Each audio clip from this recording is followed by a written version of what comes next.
Voilà. Alors aujourd'hui, je laisse une petite vidéo pour savoir en fait.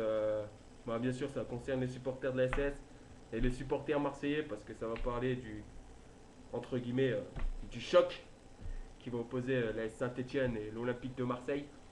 Parler de choc, c'est un peu gros parce que quand on voit la différence au classement, elle est un peu impressionnante, c'est un peu un gouffre. On a l'Olympique de Marseille qui est deuxième et qui va jouer le titre. Et on a la Saint-Etienne, mon équipe, qui elle va jouer le maintien. Donc, autrement dit, on va dire que c'est un match à 6 points pour les deux équipes. Maintenant, étant supporter des Verts, je vais me mettre du côté des Verts, bien sûr. Et bon, après, il pourra réagir qui le voudra sur cette vidéo, hein, en laissant des commentaires. Mais ça va être dur. Ça va être dur de faire un résultat contre les Marseillais, parce que les Marseillais sont en forme. Ils ont des joueurs plutôt imposants. Je pense à Brandao. On peut pas dire que ça soit un petit joueur, un petit costaud. C'est plutôt un gros costaud.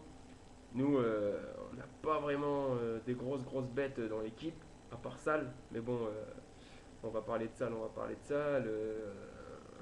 À part le dernier match en Coupe d'Europe où il a été plutôt bon, il n'a pas fait grand chose. Il a pas fait grand chose contre l'Orient, quoi. Et c'est pareil, hein, on va parler du dernier match contre l'Orient. C'était plutôt lamentable parce que bon, l'équipe était pas présente.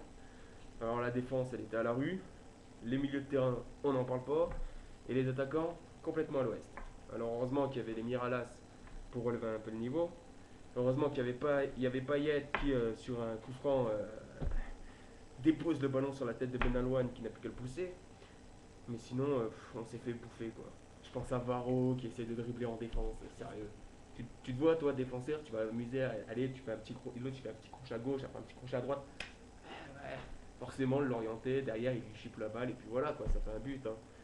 Moi, je pense que Jeannot, il s'est un peu senti délaissé par sa défense. Je pense qu'il a vraiment dû péter un câble dans les vestiaires, parce qu'en tout cas, moi, j'aurais été à sa place.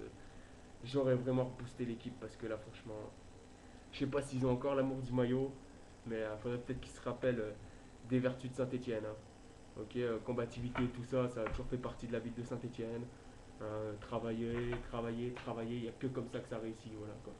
Et quand je vais les voir aux entraînements et que je vois le Gomis là, qui trottine comme une vieille grand-mère, tu m'excuseras, mais bon, je vois pas comment ils peuvent aller claquer des buts à Lorient ou aller s'imposer au Vélodrome ou faire un résultat dimanche 5 avril à Marseille au stade Geoffroy Guichard. Hein. Bien sûr, je serai dans les tribunes avec tous les Green Angels et avec tous les Magic aussi, hein, Cop Nord, Cop Sud.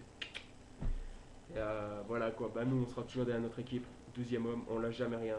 Donc je stoppe toutes les rumeurs parce que je vois des forums sur Football 365 et tout, je vois des forums où on dit ouais les supporters des Verts ils sont plus là, les supporters des Verts ils lâchent leur équipe. Non, non, non, non, non, non. Nous on n'a jamais lâché notre équipe, on a toujours été présents. Maintenant on lâchera jamais l'équipe et il faut qu'ils se battent plus. Il faut qu'on arrive à se maintenir. Et je pense que si on fait un résultat contre Marseille, c'est-à-dire la victoire, je pense qu'on a une grande chance de se maintenir. Maintenant, on est à 70% en Ligue 2, il faut quand même s'avouer. Parce qu'avec la défaite contre Lorient, ça fait vraiment mal au cul. Maintenant, il faut vraiment réagir contre Marseille. Ça va être un match dur. Ça va être un match où coriace, engagé. Et ça va être un match où il va falloir que le 12e homme il soit présent. Donc les gars, perdez pas votre motivation. Allez-y, on va y aller. Les joueurs ils vont tout donner parce qu'ils ont envie de tout donner. Ils ont 15 jours de repos. Là, il y a la trêve internationale, c'est-à-dire l'équipe de France va jouer, donc il y a une mini trêve. Il faut absolument que les joueurs se réveillent. Il faut absolument qu'ils mouillent le maillot pour la fierté, pour notre ville, pour nos couleurs. Allez les gars, oh les cœurs, on va tout niquer. Allez les verts!